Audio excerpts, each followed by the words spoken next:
Hello everyone. So today we're going to be doing what I call a mommy and me painting, or a grown up in me painting that I used to do with my Park and Recs kiddos. So join me as I get started here. You can grab two 8x10 canvases and paint along with me.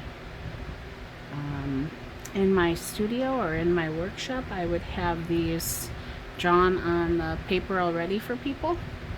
And on this canvas is a pickup truck, and on this canvas is a wagon, and it's actually pulling like a giant pumpkin that was carved into a coffee mug, because pumpkin spice latte time for the parents, right? Coming up soon, and trucks are always fun. So those old-fashioned trucks. What's fun with the mommy and me paintings is basically you kind of paint in or draw in your horizon line across both canvases, and then you can either have a palette in between the two of you and share the same paint so that the paint is the same on both sides, or you can just grab the same colors and mix them separately, and there's be a little bit of difference in between the two paintings. The child can choose which image they want to paint, and then the parent or the grandparent or the aunt or uncle, the adult, would end up painting the other one. Now, we've had some of these where we've had one mom and three kids, and that mom was like just going to town and painting three images so that all of her boys could paint their own half. I like to paint these on watercolor paper for videoing, because one, it's easy for me to move around and manipulate, but two, when it comes to these mommy and me paintings, or these split canvases, I guess we could call them, because it could be two adults that are painting these. It could be a couple's night fun painting as well.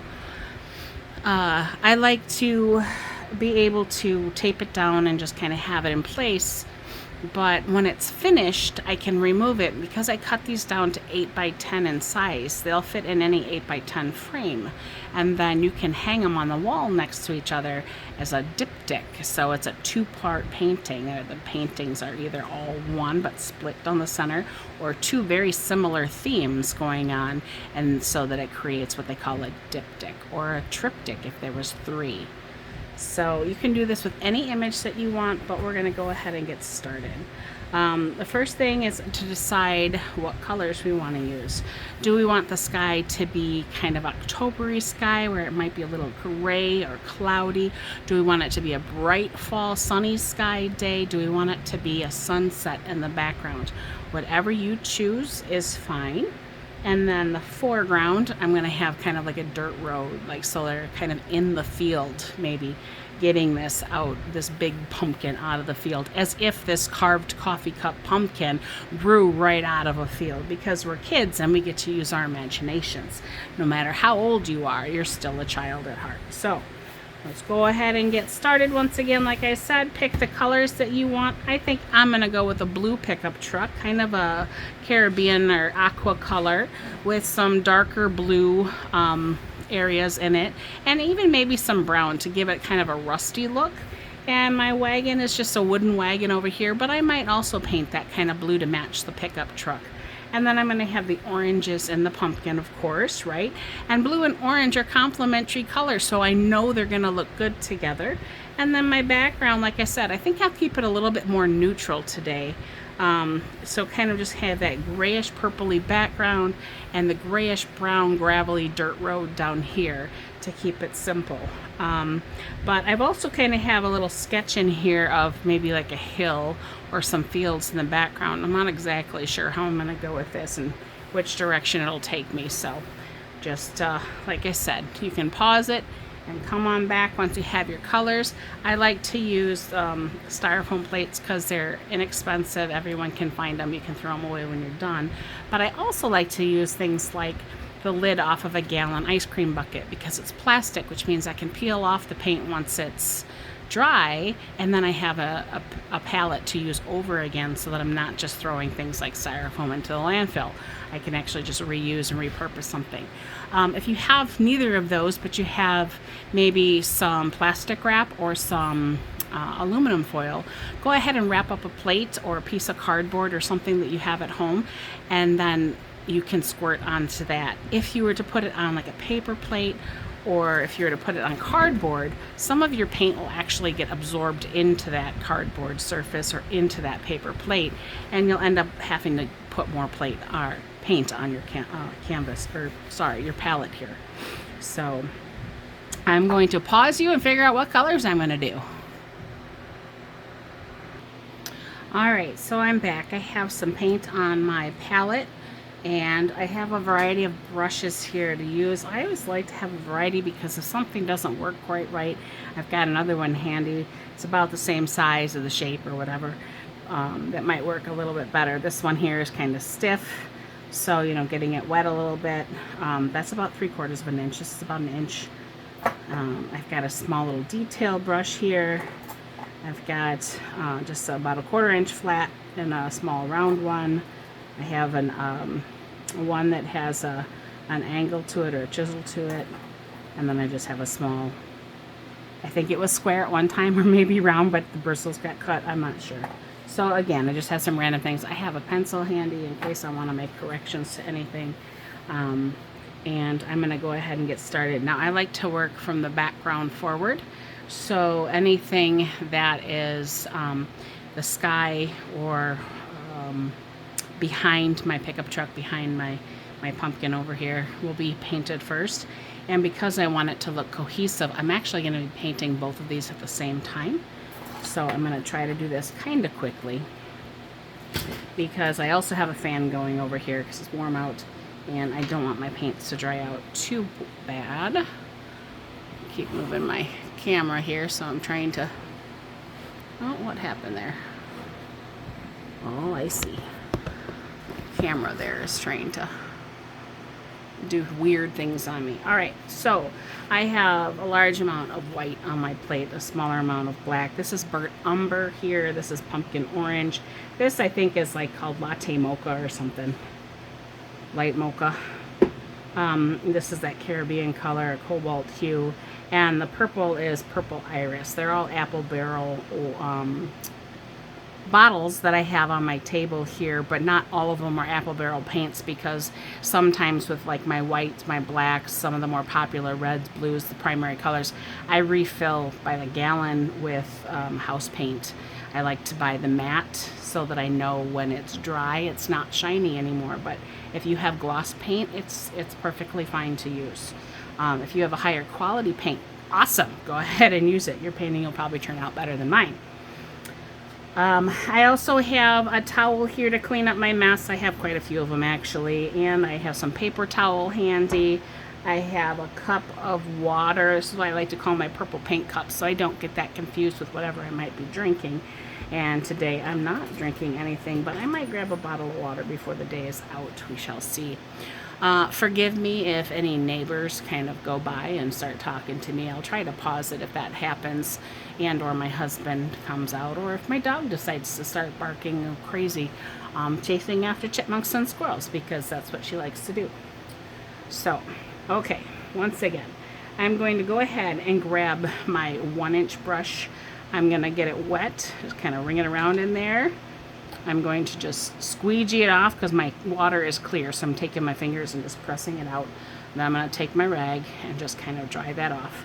That's kind of preparing the bristles a little bit for me. They're synthetic, it's not real hair, but it just kind of helps give them something so the paint can kind of not just like fall off or completely absorb into my paintbrush. I always want to keep my paint in this section here of my brush. I don't want to get too close to the finial. This is that metal part that's on the paintbrushes, because when paint gets down in there, then your brush bristles start exploding and getting really big. So keep that in mind. Alright, so I'm going to have at this. I'm going to move my cup out of my way. I'm going to start here on this side, and I'm simply going to dip into the purple and to the white at the same time. And just notice I'm taking from the side. I don't want to go in the middle because I might need it for my other colors.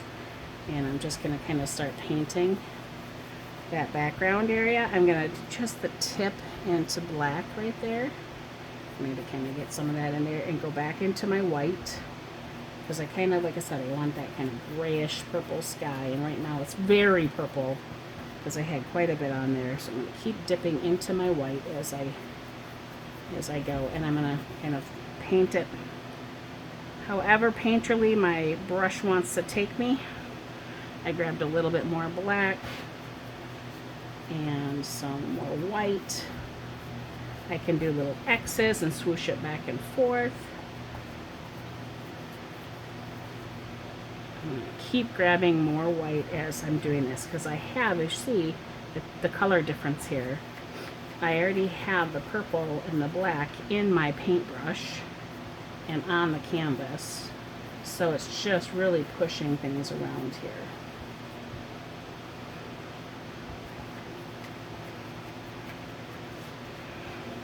So I'm loosely going around everything. I'm not being too strict with myself. Oops, too much purple.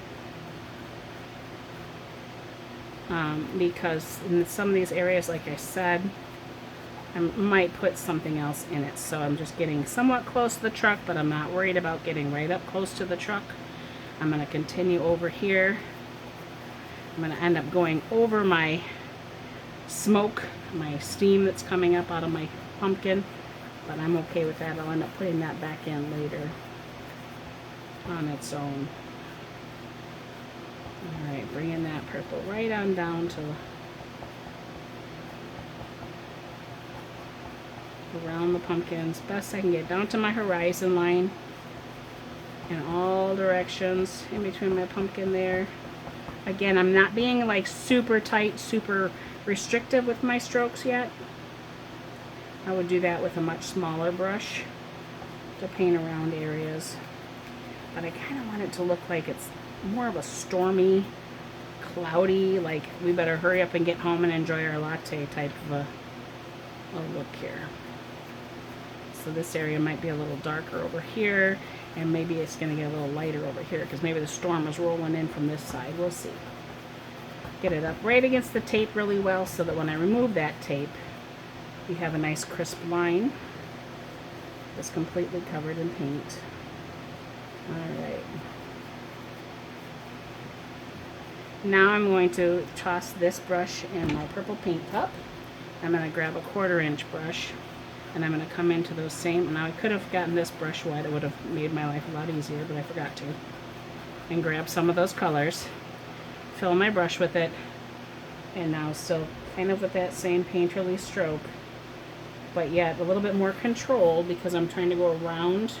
So I will go controlled around my truck.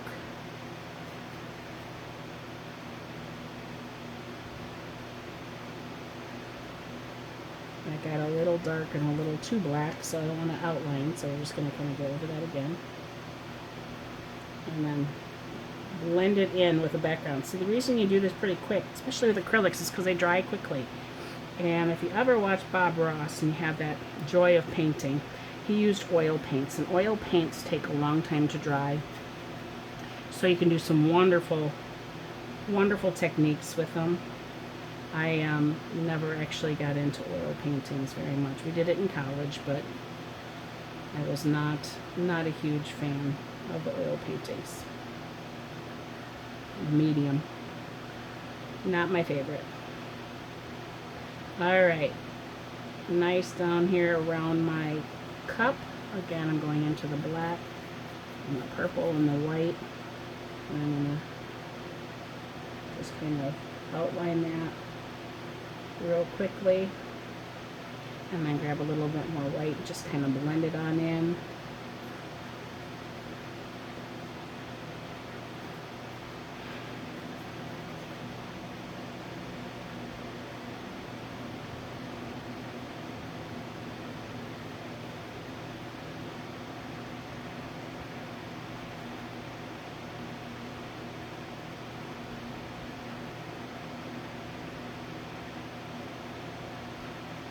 Alright, so there's my sky painted, and again it's just kind of ominous. It's maybe about to storm, but it hasn't stormed yet. At this time you can either use another plate and kind of fan it. You can step away and take a break, go get a drink, go to the bathroom, push pause, whatever. I'm going to push pause and I'm going to use my hair dryer to dry this so that I can move on to my next step for you. Okay, I realized that I forgot to paint in the glass areas right of the truck. So while I was drawing it, I just grabbed my brush again, and it's a little bit more gray and a little darker than the background because I figured, it would be. I might put in some glass highlights like a reflection light later, but I also grabbed myself a water and a uh, granola bar. So, like I said, help yourself to some snacky snacks every once in a while. The next thing I'm going to do, because it's still in the background, it's still behind the truck and behind the trailer, is I'm going to go ahead and do that ground right now.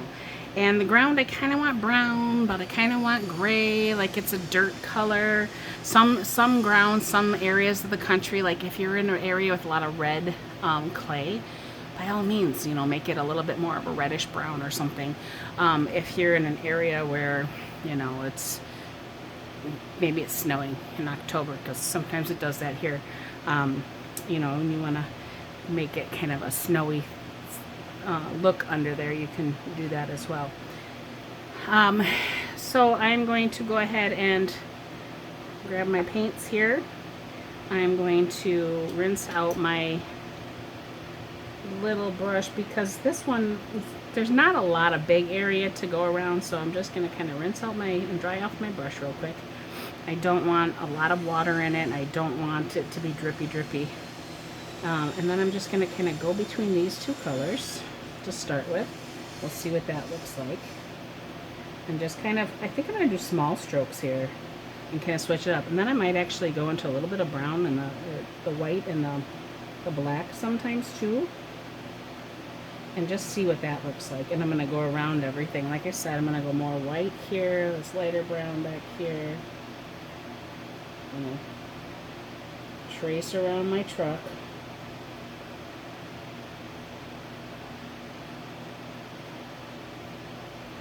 And go into my different colors again here. And just, like I said, just kind of be, like almost tap your canvas. You can be however paint strokes you want to go. You can go, and if you go over the drawing a little bit, that's perfectly fine, because you're going to end up painting what's in front of it a little bit bigger so that, it fills up the space.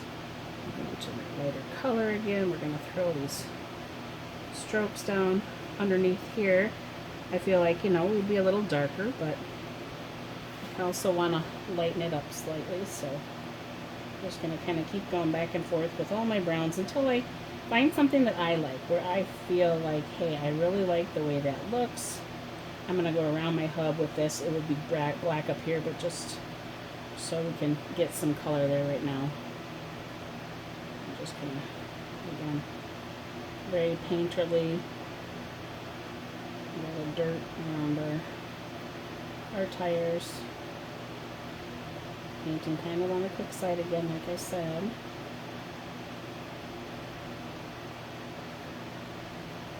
Until I get the look that I like.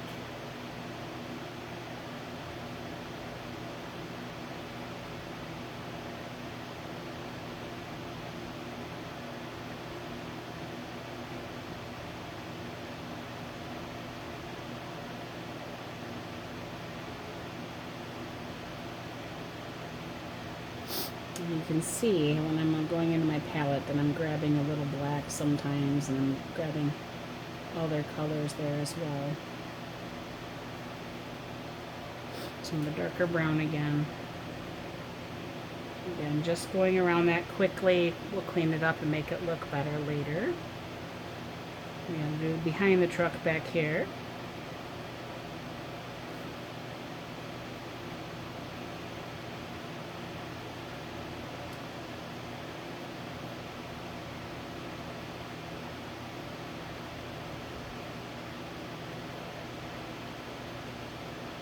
Moving on to the other canvas, so whoever's painting the other half with you, or maybe you're painting it all by yourself, that's fine too.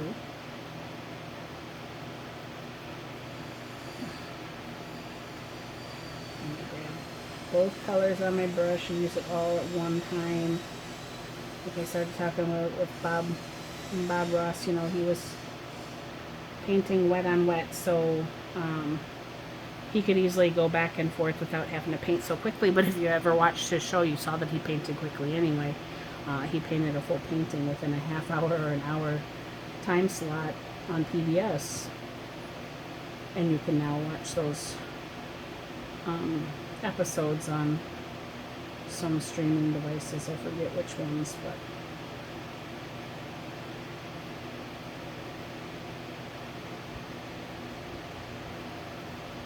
so when I usually paint it like a paint and sip gathering, we won't have anything drawn on the canvas. We'll just kind of start with the background and we'll work our way forward. And by doing that, we're going to have extra layers of paint on our canvas because we're going to paint over the background rather than painting around like we are now. And that will give like more coverage to your canvas. Most of the inexpensive canvases, that you can get at any craft store like Michael's or Hobby Lobby, they are great for beginners. But a lot of painters will use them and then they'll add more what they call gesso onto their canvases themselves. And that's that white layer that's over top of the canvas. Now you might think canvas is white like that. It's not. It's kind of a wheat color or a tan, a very light tan, kind of like this light mocha, maybe a little bit lighter than that, usually lighter than that, kind of an off-whitey color. And the gesso is kind of like a mix between a little bit of acrylic paint and plaster or something that really covers the canvas to cover up all the weaving of the fabric. So, alright, I think I'm fairly happy with that. I'm going to dip into my black here and just kind of go up in this area.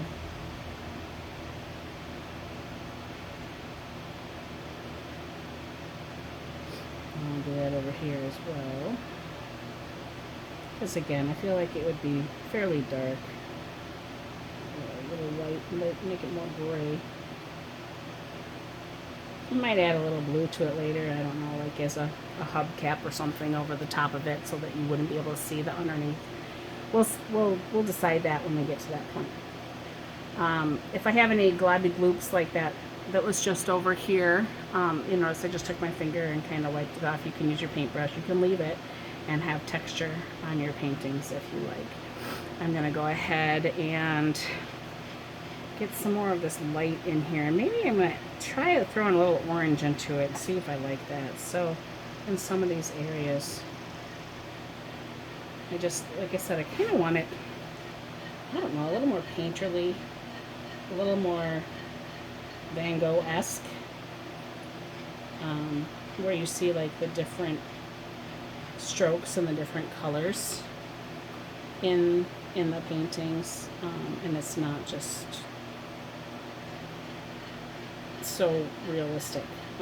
It gives you a little bit more freedom to be a little bit more creative with your brush strokes, and get a little looser with thinking that it has to look just like somebody else's. Just because I'm the instructor doesn't mean you have to follow the color scheme or the strokes that I do. Do what makes you feel good. Do what brings you joy and excitement.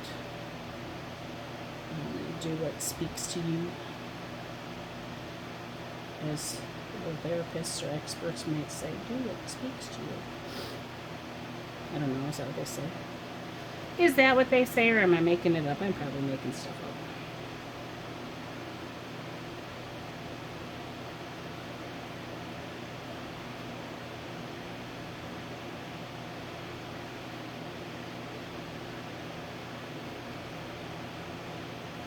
Whatever color I put over here, I want to try to have over there as well.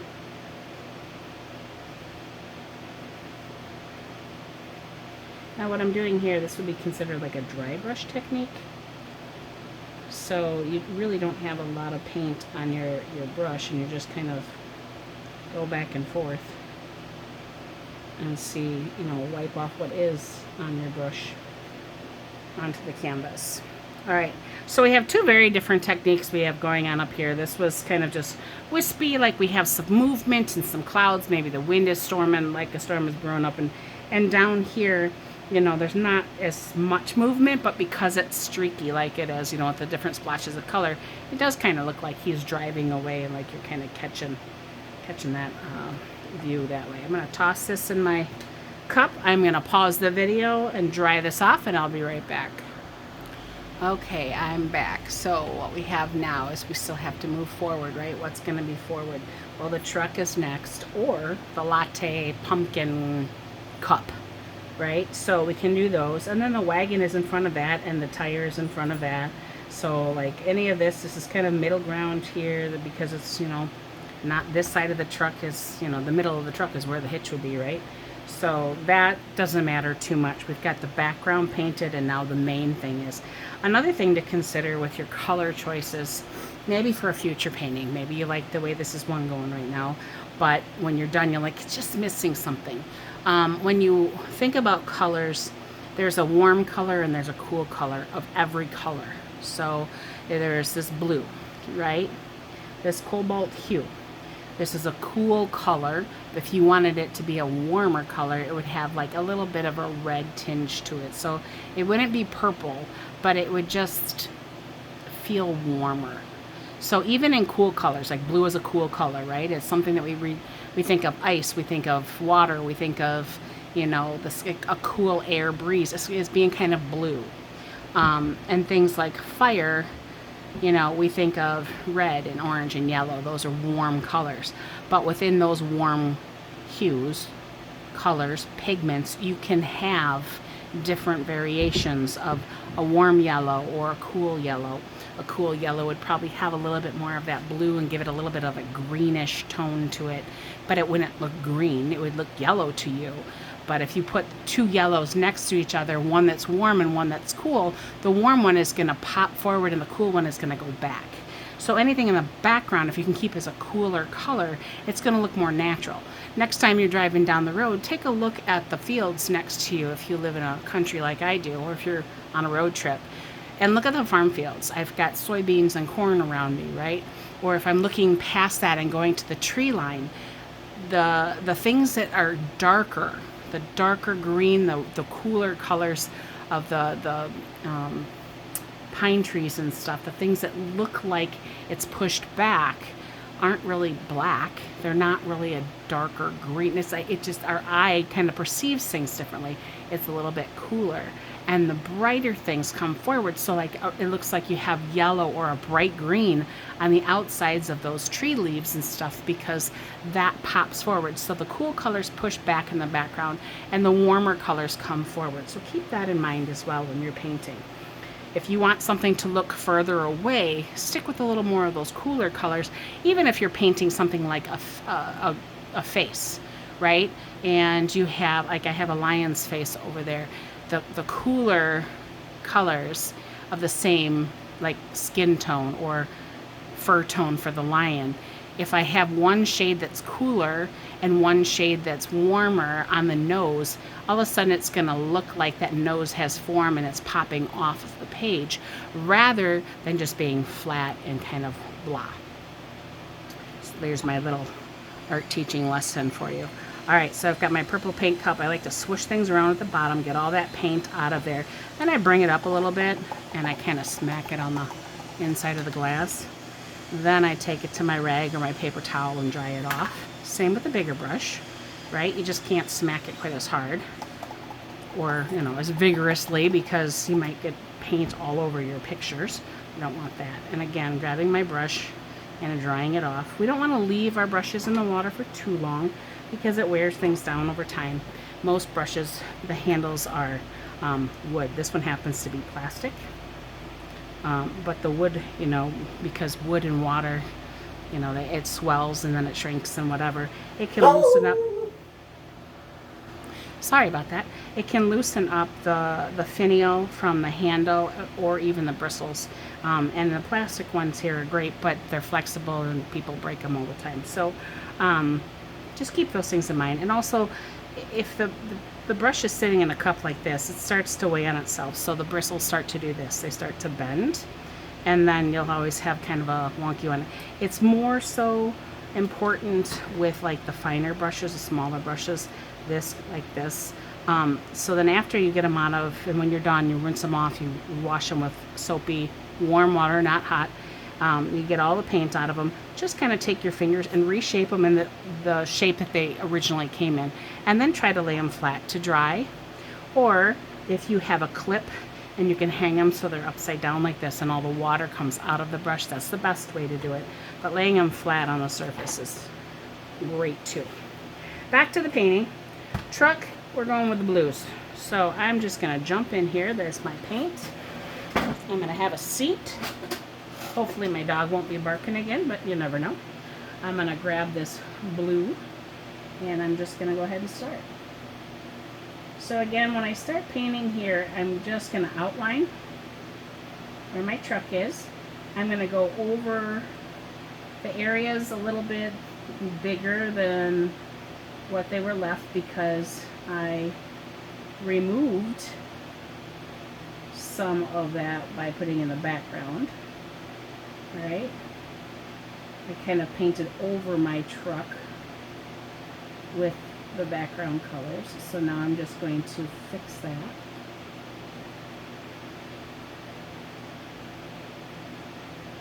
Now I had a line drawn in here, and that was my door. You know, because the doors would be a line where you can open them. You don't have to be that precise with your paintings. You can be a little bit more like a clip art painting if you want. It just depends on how much detail you want to put into your painting, how much time you want to spend painting. I really enjoy painting. It's very relaxing for me. So sometimes I will just really take my time on things and add a lot of detail. Sometimes I will come back to a painting after I've been away for days. Sometimes I'll paint for an hour or so. I have a spider or something on my back here. As long as it doesn't bite me, I'm good, right? So, you know, if you think I'm new to painting and she's painting this and it's taken her about an hour, and how come this is taking me longer? Why do I have to pause and rewind it? Well, because I've been doing it for a long time. You know, and for the purposes of these videos, I'm just showing you some techniques and some details of things that you can do and suggestions.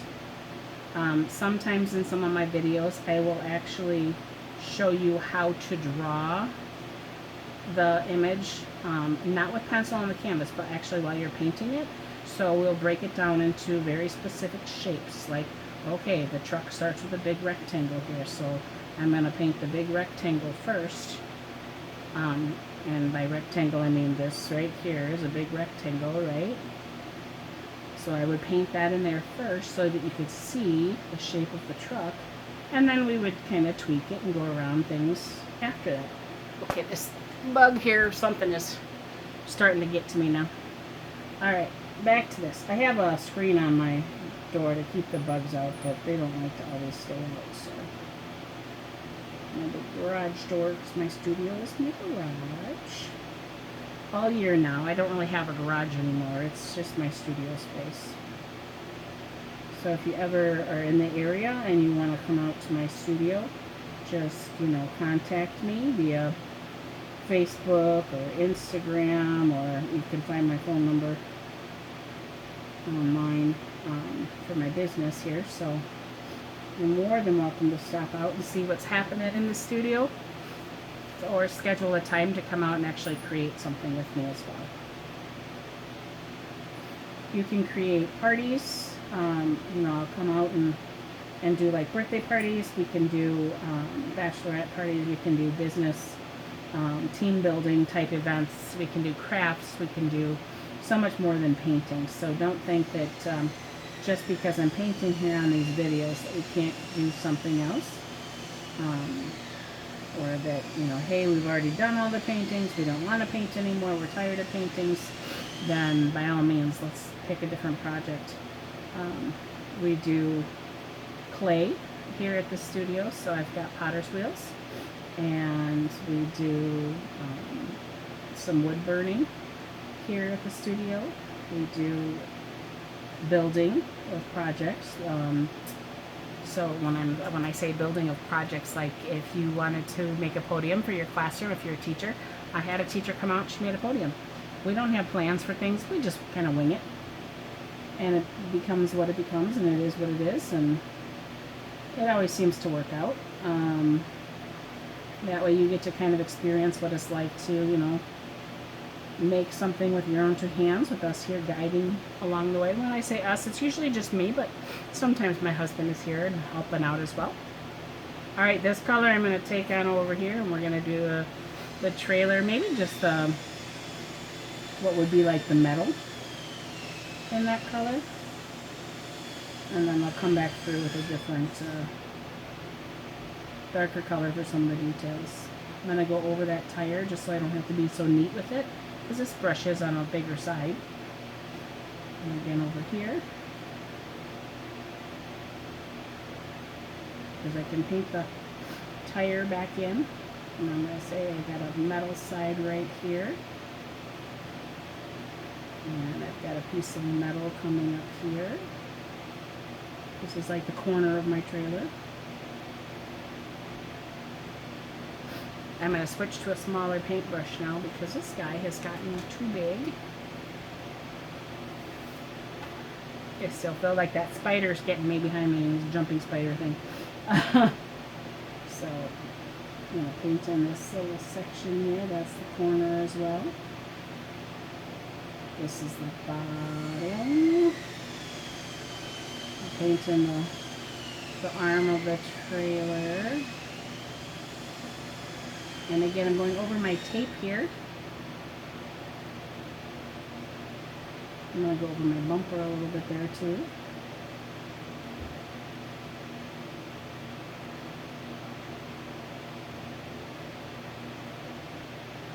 Tighten up that corner a little bit there. Make sure the thickness of my frame is the same all the way across. If you have a ruler and you want to put a ruler down and make sure your lines are straight, you can do that. You could always tape it off and mask off a section to get nice straight lines as well. That's really something that a lot of watercolor artists will utilize. Some painter's tape to mask off areas, as well as a masking medium that they put on. It's kind of like a rubber cement. It goes on white, and then you kind of rub it off or erase it later, and so the paper stays white, and the rest of the colors, you know, when you're adding waters, still there. Okay, so these I'm going to say are pieces of wood. This is pieces of wood. This is wood here. This is going to be my tire. I got to do my bumpers. I want them on my mirror and my handle to be silver, so I'm going to make up a gray by mixing black and white, more white than black. I have this little highlight here that I missed with my paint, so I'm going to actually put some white in there to make that look like a highlight. But I'm going to go back through and add a little bit more detail to my truck, so I'm going to go into this darker blue color. Now my paint over here is pretty much dry, and I'm just going to kind of go and outline where my lines used to be, or where I think they used to be.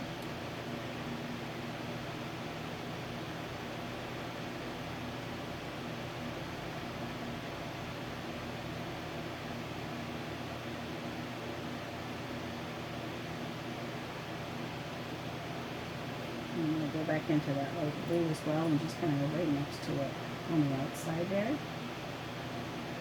Get more of that light blue right up here next to this one.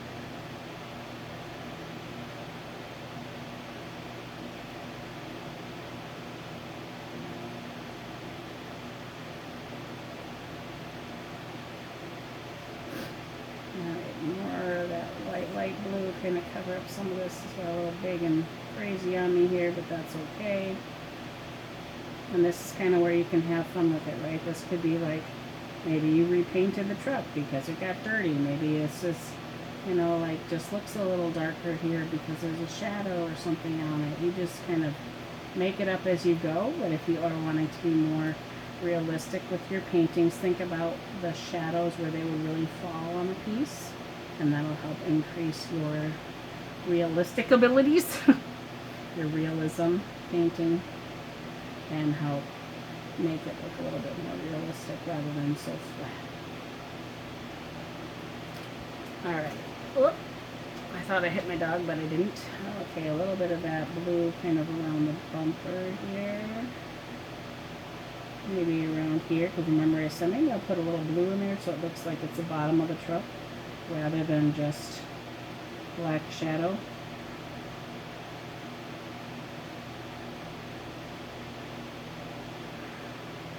Or a bumper or a hubcap or something.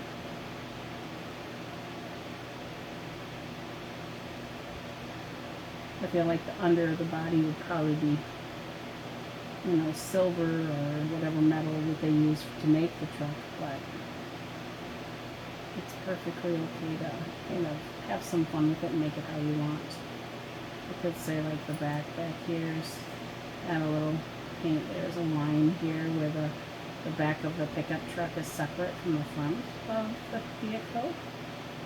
And add some little streak marks. I could have a little rounded hood there if I wanted to, or again I could kind of have it look like I've got some kind of hubcaps or something going on over there as well. This is where my mirror was, so I'm going to try to go around where the mirror was a little bit with that color. That's there. This is like this. Again, kind of just as a shadow. I'm going to rinse my brush out real quick, dry it off. Actually, I think I want to switch brushes.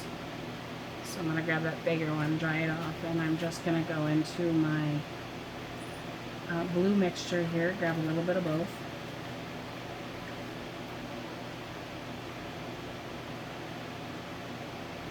And just have some fun with the strokes, because I don't want this to look just solid blue while I got the background being all kind of fun and wonky. So I want to add some texture to the pickup truck as well. Now you don't have to do this. You can have it one solid color if you like. You can go back and forth between the colors and look like, you know, maybe it just got a little old and faded in some areas. Maybe it's just, you know, a rust bucket in some areas and you want to put a little rust on there. You know, I'm thinking of the Cars, Rusties, Rust-Oleum, Rust whatever, right? You ever watch that movie? The Disney movie, Cars. You think of Mater and how beat up the tow truck was. How rusty he was. And his best friend was Lightning McQueen, right? At least he thought it was his best friend. Once they met.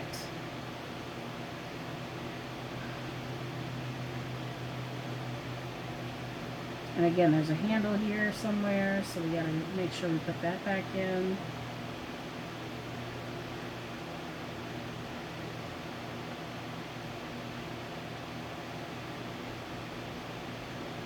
Now if I wanted it to look like it's a little rusty, I might go ahead and add some brown or some orange to my painting.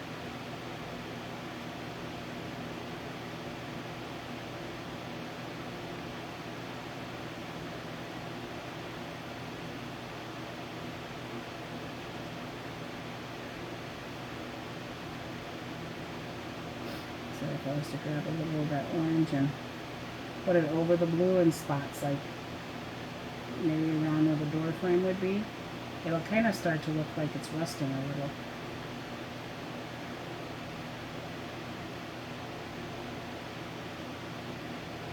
So that's something you can do if you'd like, or you don't have to.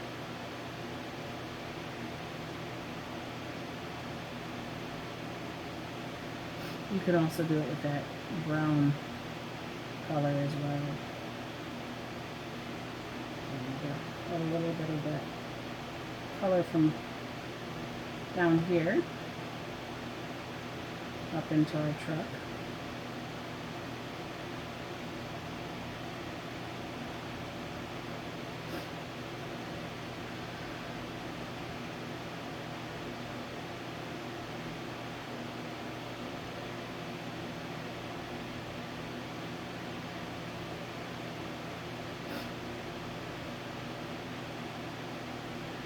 I'm feeling quite good, I think. I thought I did. Go into the orange again. Maybe it's too much, we'll go off.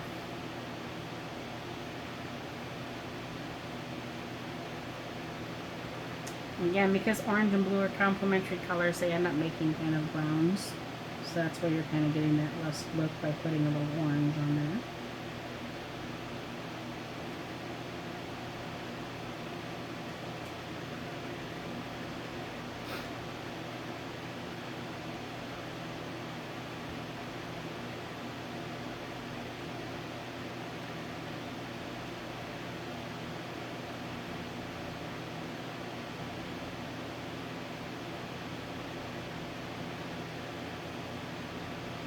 Trying to get my blue front of the truck and back of the truck to look very similar there, so just kind of playing around with it a little bit.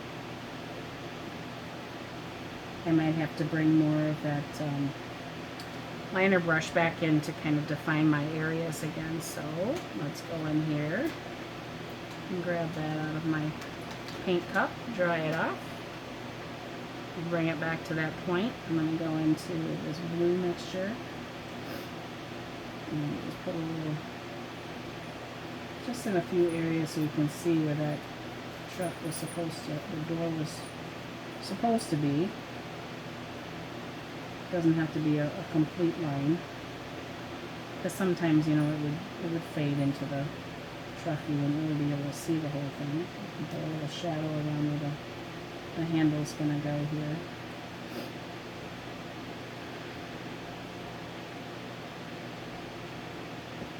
And then you can put a little bit of a dark line, like I said, through here, because this is where the front of the truck and the pickup, the back of the truck will be separated.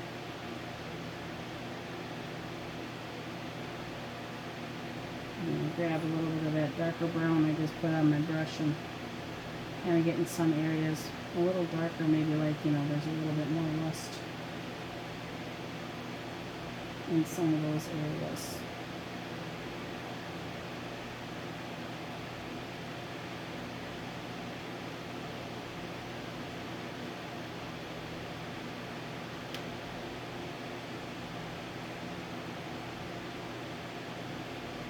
And again, maybe it's not rust. Maybe you went mud and you got a few splashes of mud back here.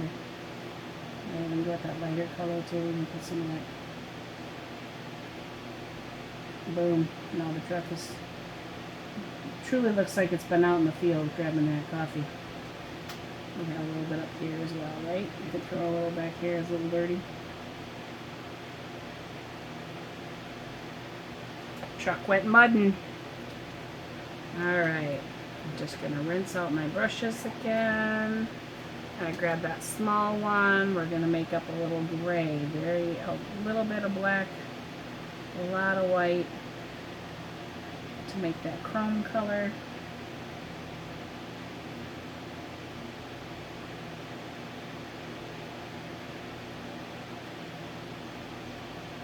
The mirror is going to be kind of ovalish.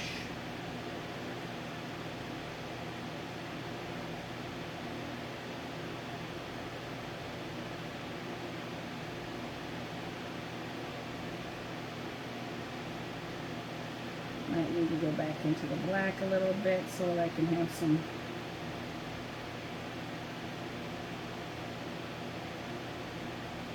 areas of contrast.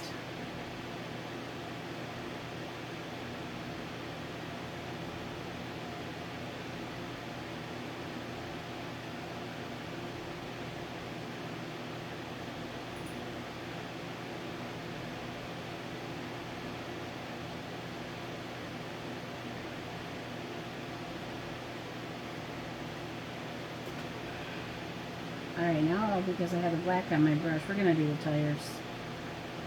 I suppose I probably should have done the chrome bumpers, but we're just going to do the tires here. Go back into the black and try to make them as round as I can. Trick for making perfectly round things, trace a circle, of course. So I had a little tea light candle here that I actually traced for the tires so that I could have a nice round tire. And then of course I want to make sure that it's all on the ground at the same spot, right? Because we wouldn't have one tire higher and another one lower.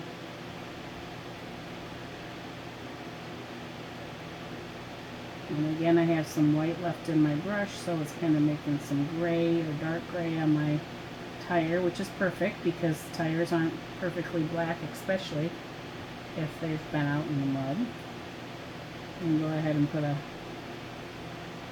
white wall in there too if we wanted to.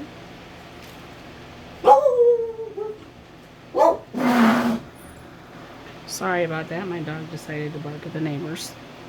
So I tried to pause my video. Alright.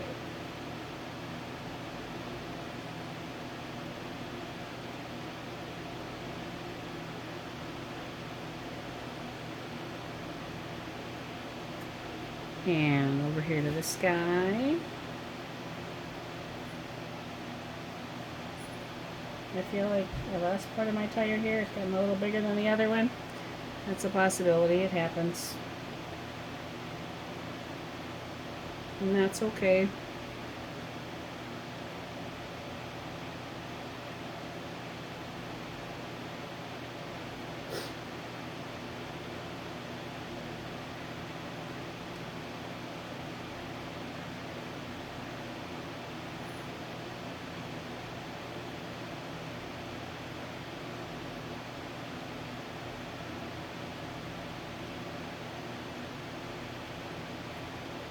Grab a little bit of that white, kind of go around my hubcap again, just so we have some variation in our tires. All right, now I need to mix up that gray again for my bumpers. I didn't have enough, so I switched.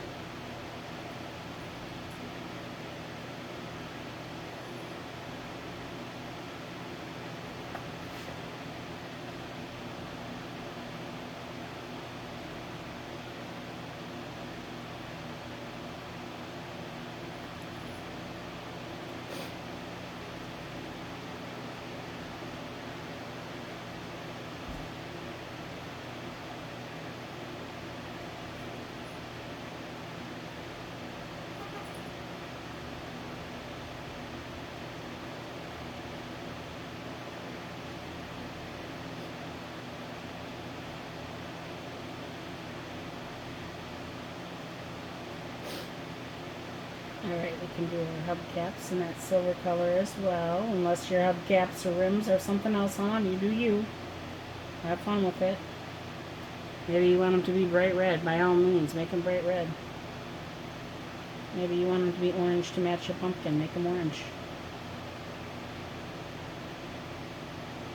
I'm just trying to get them about the same size. If it's not perfect, it's okay.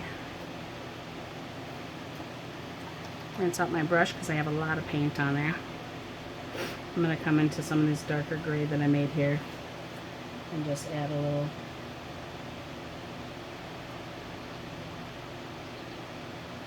to a couple areas. Get and blend that.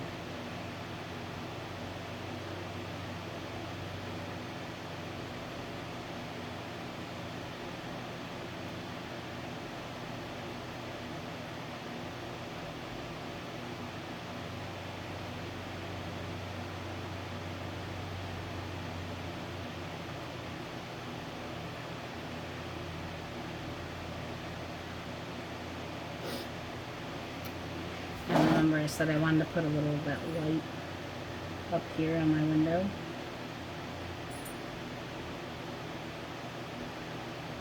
I didn't clean out my brush, so I'm probably going to get some of that black, and I'm okay with it. But if you don't want the black, well then you'll have to wipe your brush off.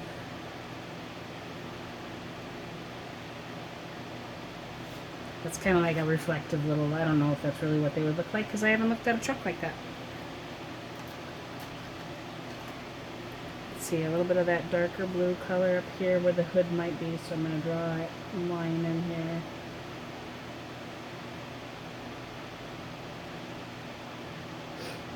Just to give it a little differential area.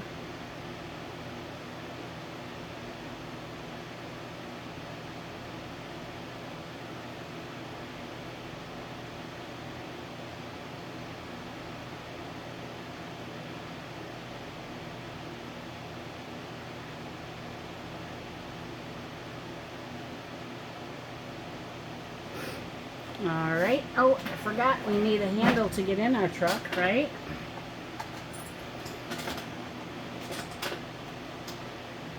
So going back into this silvery mess over here, we're going to go ahead and put a handle.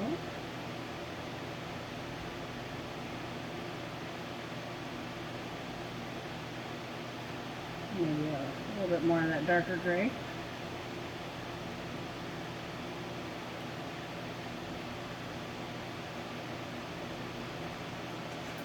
Just a little tip into the black here. Just a little bit of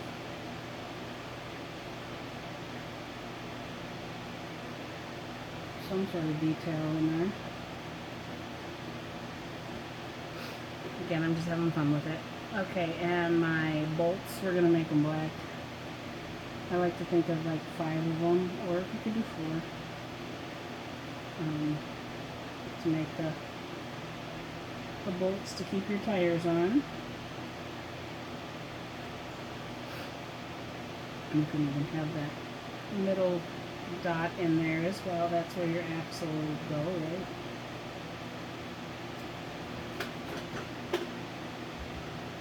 Alright, so if we have some mud on our truck because of the tires and being out there, our tires will probably have a little mud on them too, so, you know, it's okay if you want to grab a little of that mud color and throw a little bit on your tires. You don't have to.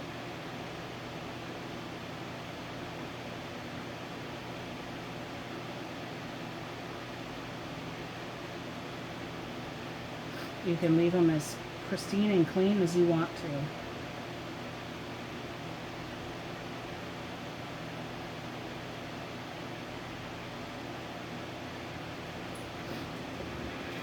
We probably have some mud on this too, or rust. I wouldn't think he's got a new bumper on an old truck. Maybe it fell off and he needed a new one.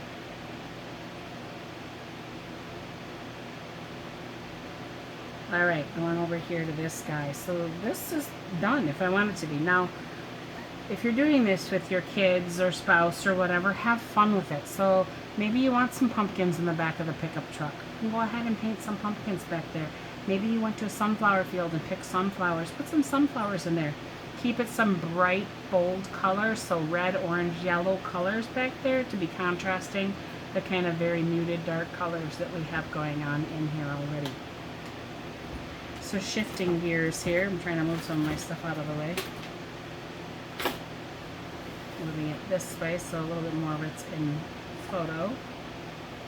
Alright, I'm going to rinse out my brush that I've been using, that 1/4 inch brush, and I'm going to go into my orange, and I'm just going to start background first. So the pumpkin is inside the trailer, so we're going to go ahead and get this pumpkin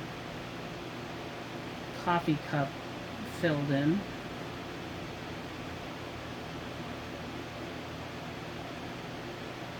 And if you want to make this all pumpkins, you can make it all pumpkins. You don't have to make it look like a coffee cup. I love coffee. I love fall and winter. Spring and fall are my favorite seasons of all time. So I like the cooler weather that we get here in Wisconsin during that time of the year, or those times of the year. My favorite seasons. I can't really pick between which one I think is my favorite, because I don't know. I've tried to think about it. I've tried to be like, okay, which one is my just all-time favorite season of all? And I mean, if you held a gun to my head and I had to choose, I would probably say springtime, even though it's muddy and yucky and gross and whatever people like to think of springtime as. I love it because springtime means that the dead, dry yuckiness of winter is over, and we are going to have beautiful weather and rain that brings things back to life, and it just, that season that is about growing, absolutely love. Now I love fall because it's like after that long hot summer of those beautiful flowers and planting of your fields in the spring, you finally get to harvest what you've been working on for so long. So, you know, you've got the growing process and you've got the harvesting process. I just love them both, but really it's the weather. The weather in Wisconsin during those 2 seasons, it's why people still live in the Midwest, in my opinion. It's truly just a gorgeous season to be here. I mean, winter, people are like, well, yeah, but you get snow. Yeah, we sometimes get snow. And snow is pretty when it's first down. And then, you know, you have to get out there and shovel it so that you can drive out of your driveway and walk on your sidewalks without slipping. You get really tired of it really quickly. Unless you are one who likes to be out there playing in the snow, like snowmobiling and ice fishing and ice skating and skiing and all that fun stuff. Okay, so this is wet. I'm going to go into this brown section there that kind of bled into the orange. You see everything's kind of bleeding towards the center of my plate. And I'm just going to darken up those lines.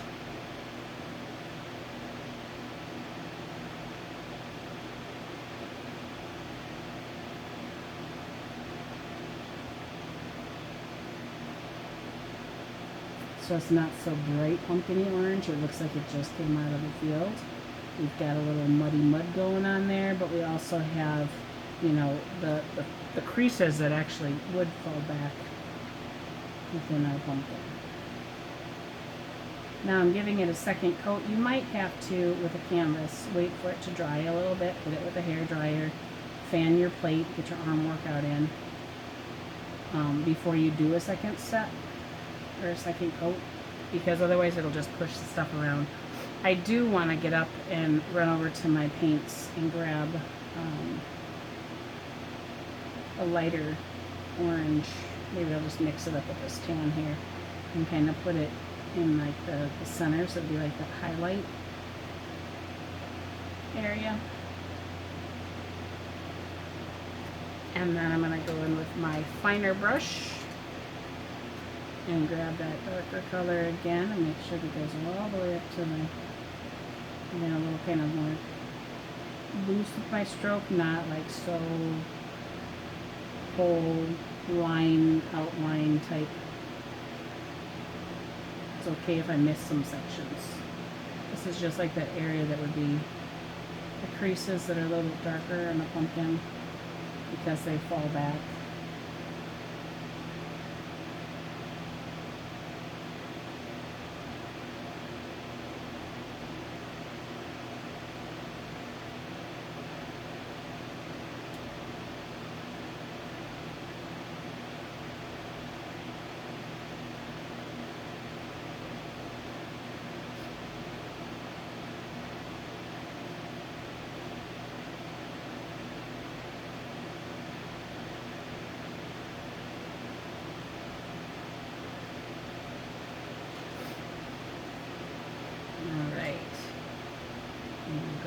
My wood color here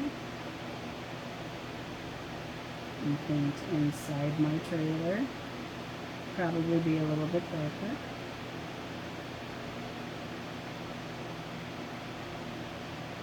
The back of my trailer here.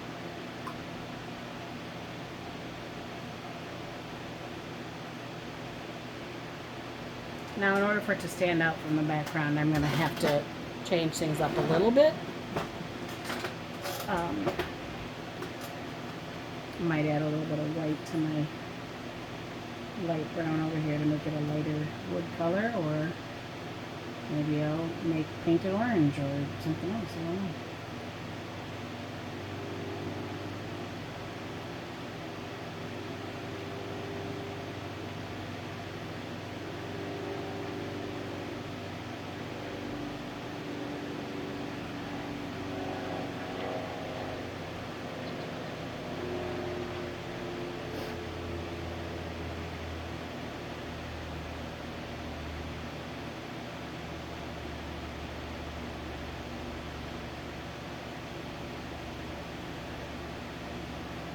Now, if you wanted this to be just a big metal trailer or an open trailer, and you don't have to paint all this fun stuff, you can just leave it as is.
Just trying to get a little bit of a...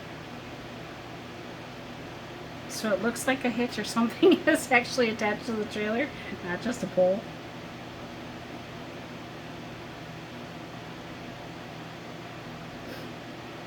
But this is where like the kids can really have fun if you're doing this with your kids or grandkids or nieces and nephews.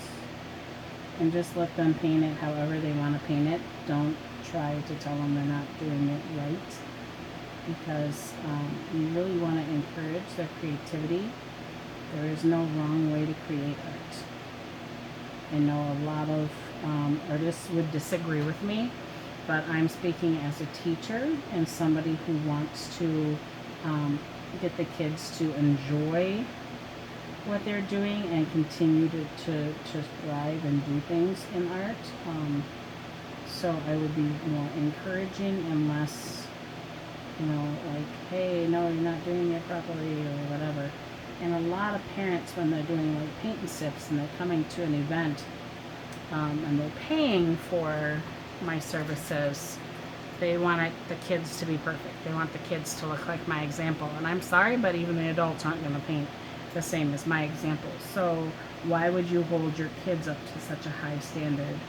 Or tell them, oh no honey, she said to do it like this. Just let them be. It's okay. Because you know what? You're going to look back on that time that you spent with your child, and you're going to remember the fun that you had, not what their painting looked like. Unless, of course, you're going to keep every single piece of thing that you ever made with your child, so you can look back on it. Or if you take photographs and things, that's fine, that's wonderful, but like, you know, just let them create. Let them have some fun. So right now I'm kind of putting in some, so it looks like wood. I would turn my picture, but I got too much stuff going on over here, so I'm just going to have to force myself to paint at weird angles with my wrist. And on occasion in acrylic paints you're going to get a paint booger, as I like to call them.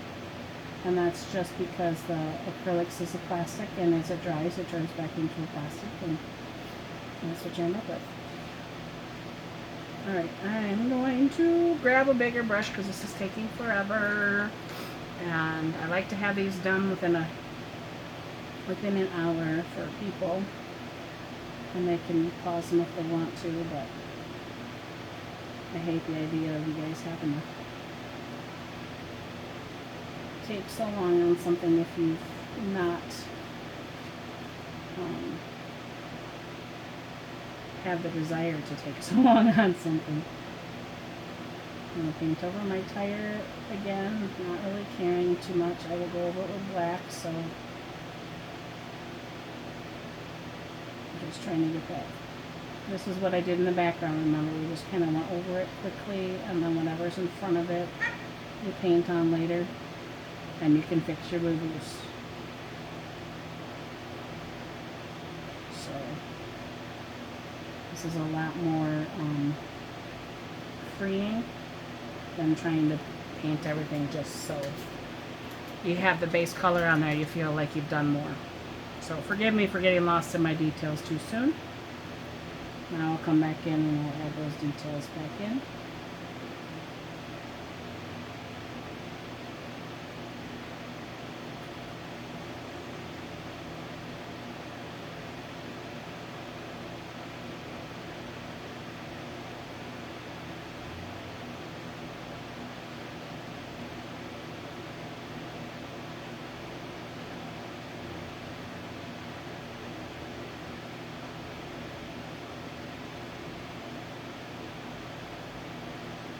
These are going to be, like I said, the wood grain of a tree. So my brush doesn't have a lot of paint on it, and it's just, I might come in with some white too, just to lighten some of it up. You could do it with like a light brown rather than white, but I have the white and I don't feel like mixing. I like the way it looks with the white because then it ties the white from the tires in as well. But you have to do what you like. So alright, going into my black, trying to get my tire to be the same size as these guys over here.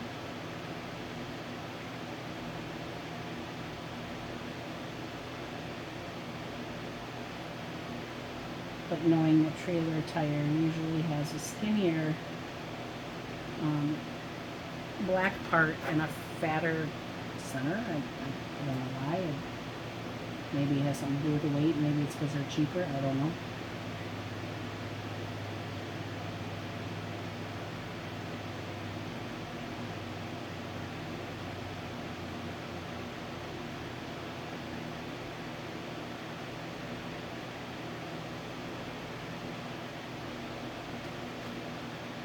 Alright, going into my gray mix-up colors over here.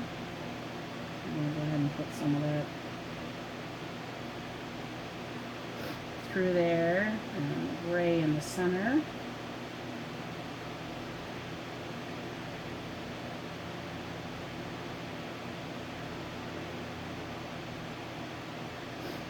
It's another reason why I like to have multiple brushes around me at one time, because if I do get impatient with one, stroke or one whatever, I can switch to another brush.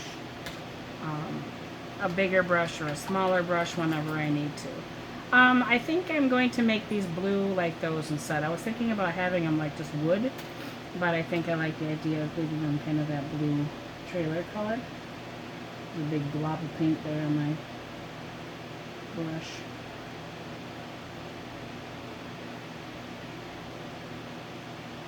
So again, I'm kind of going over the lines where I painted, so it kind of cleans everything up a little. And then I'll come back through with my details.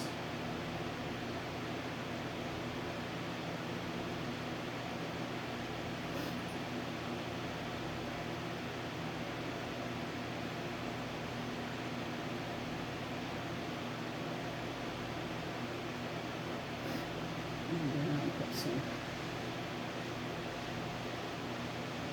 maybe that's where the wood got attached to my metal frame.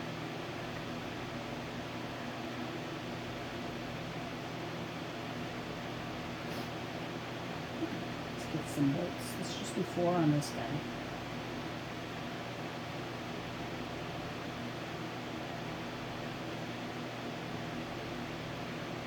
I feel like trailer tires probably only have 4. And they're definitely not whitewashed, but if you want whitewashed tires, go for it. You want mud on your tires again? Go ahead and put some mud on your tires. You can have some mud being kicked up down here if you like. If you're speeding through the cornfield or the whatever field we're in right now.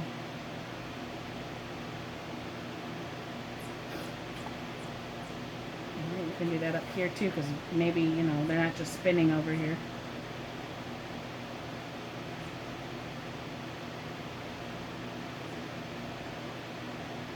This is just little details that you guys can have fun with. You can leave them in, you can leave them out, you can put them in. It doesn't matter to me. It's not going to make your picture, better, worse, whatever, for the wear necessarily. But it just gives it some character. Have some fun with it.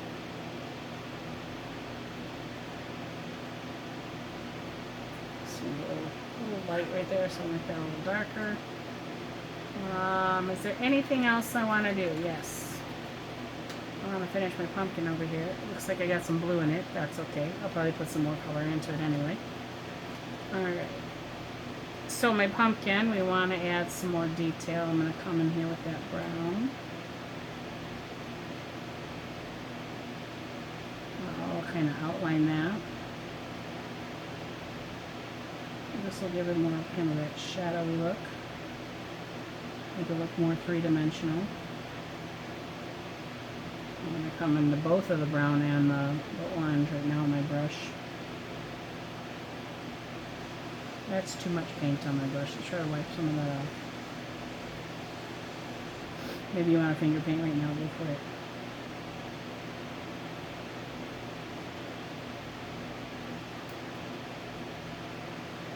Again, I'm just trying to give it some fun dirtiness. I can make up some light orange with the white that moved into here. And the brown was on my brush. It's very much looking like that one there.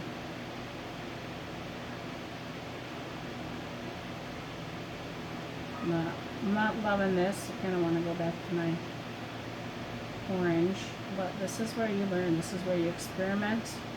And the best thing about paint is you just let it dry, and you can paint over it. Now, when I paint the orange back over this lighter color, it's actually going to pop and look brighter. So I'm okay right now, just kind of letting it be kind of ugh, because I know when I go through and I paint another coat over that, once it dries, that'll be perfect. Alright, so we're pretending this has got an actual hot pumpkin spice latte in there right now. So what I'm going to do is I'm going to make some smoke. It's smoking. Some steam rolling out of here. So just decide how I want my steam to come up out of my mug, my pumpkin.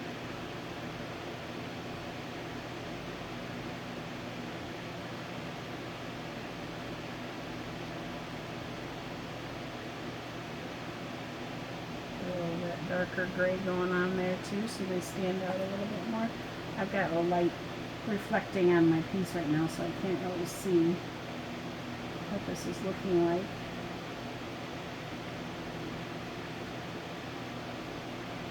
Because there's too much glare.